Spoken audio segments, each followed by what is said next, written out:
देखते ही देखते 5 साल बीत गए।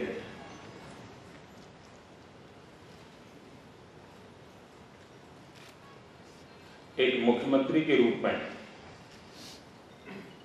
महामहिम जी की विदाई शायद वो सरकारी औपचारिकता का विषय हो सकता है,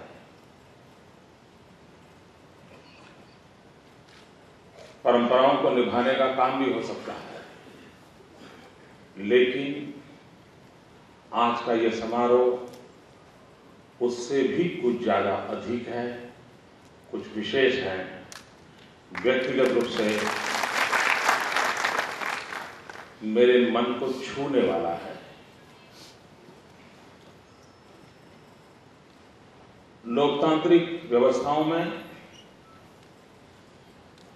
उच्च आदर्श क्या हो सकते हैं? संविधान की गरिमा को बनाते हुए व्यवस्थाओं को चलाने के लिए सुचारू रूप से किस प्रकार की कार्यशैली हो सकती है। मैं मानता हूं गत 2-3 दशक में देश में जितने भी राज्यपाल हुए होंगे उन सबको, अगर 32 साल पहले का नहीं कह सकता हूं, ज्यादा उतना ज्ञान भी नहीं था, समझ भी नहीं थी, लेकिन विगत 30 साल में देश में इस पद पर जितने भी लोगों ने दायित्व निभाया होगा उन सबके कार्यकाल, उनके सबके कार्यशैली और श्रद्धेय पंडित नवल किशोर शर्मा जी की कार्यशैली, मैं मानता हूं कि संविधान का शब्दशः पालन करते हुए, उसे प्राणवान रखते हुए,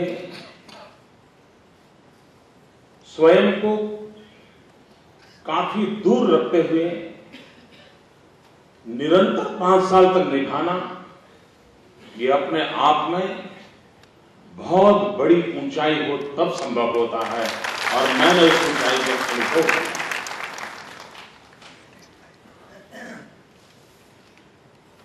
एक ही दल के मुख्यमंत्री हो, उसी दल की कुल गोत्र से आए हुए गवर्नर हो, उसके बावजूद भी हमारे देश में विवादों की कमी नहीं रही। ऐसे अनेक राज्य हैं, अनेक घटनाएं हैं। मैं गर्व के साथ कह सकता हूं कि यहां दल, गोत्र, संविधान के बीच कभी आया नहीं, और लोकतंत्र की ऊंचाइयों को, संवैधानिक व्यवस्थाओं को की ऊंचाइयों को बरकरार रखते हुए किस प्रकार से उदाहरण रूप संबंधों को विकसित किया जा सकता है, राज्य और केंद्र के बीच कैसे सेतु बनाया जा सकता है, संविधान की मर्यादाओं को किस प्रकार से प्रखरता से लागू किया जा सकता है, इसका एक उत्तम उदाहरण इन 5 वर्ष में मैंने अनुभव किया है। मैं व्यक्तिगत रूप से भी आज कुछ बातें अपने मन की करना चाहता हूं। मुख्यमंत्री के रूप में मैं काफी कुछ सरकारी दायरे में बता सकता हूं। मैं अपने जीवन में मुझे जो भी संस्कार मिले हैं, सीखने को मिला है। एक घटना मुझे याद आती है आपातकाल की। इमरजेंसी में लोग जेलों में थे, मुझ पर वारंट था, मैं अंडरग्राउंड था, और लोकतंत्र की रक्षा के लिए मूवमेंट चल रही थी। मैं भी उसका एक सिपाही था। मेरा गोत्र था आरएसएस में, आरएसएस से बला रहा था, लेकिन इमरजेंसी उस काल में मुझे अनेक लोगों के साथ कार्य करने का जिंदगी में पहली बार अवसर आया।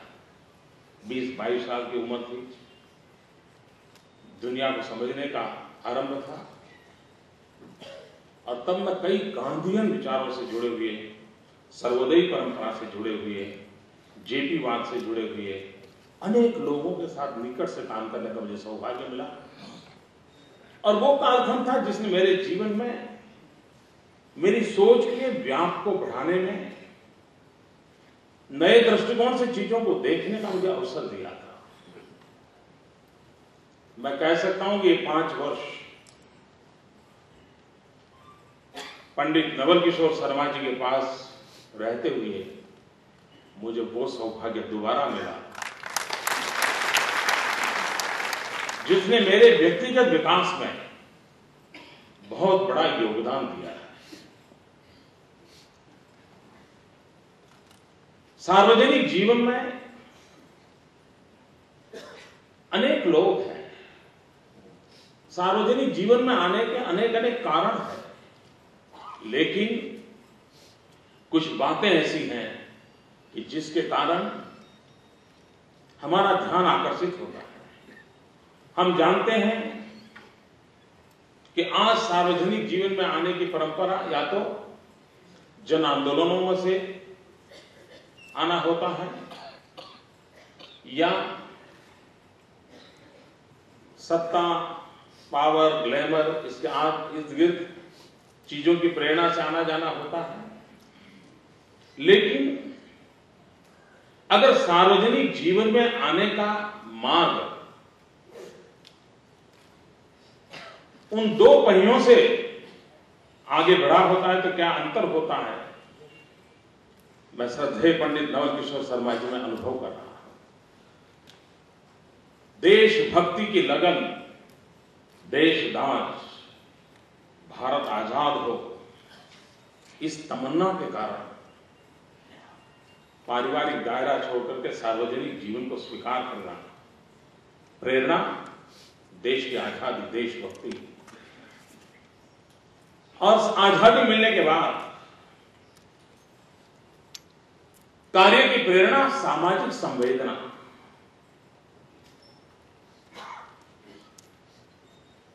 आजादी की प्रेरणा, देशभक्ति की प्रेरणा जीवन को साहस दिया, जीवन को आगे बढ़ाने का झोंक देने के लिए तैयार किया, और सामाजिक संवेदना ने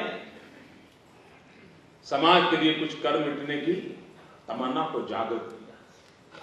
मैं जब श्रद्धेय पंडित नवल किशोर शर्मा जी की ओर देखता हूं, मैं अनुभव करता हूं कि आजादी की ललक से विद्यार्थी काल में महात्मा गांधी की उंगली पकड़ करके जीवन को खपा दिया, और आजादी के बाद सामाजिक संवेदना की प्रेरणा से दुखियारों के दुख को, उसके आंसू पहुंचने की तमन्ना से जीवन को सार्वजनिक के जीवन में लगाए रखा। और ये एक संघर्ष का जीवन, दूसरा सृजनात्मक जीवन, और दोनों का मेल है जो पंडित नवल किशोर शर्मा को जन्म देता है।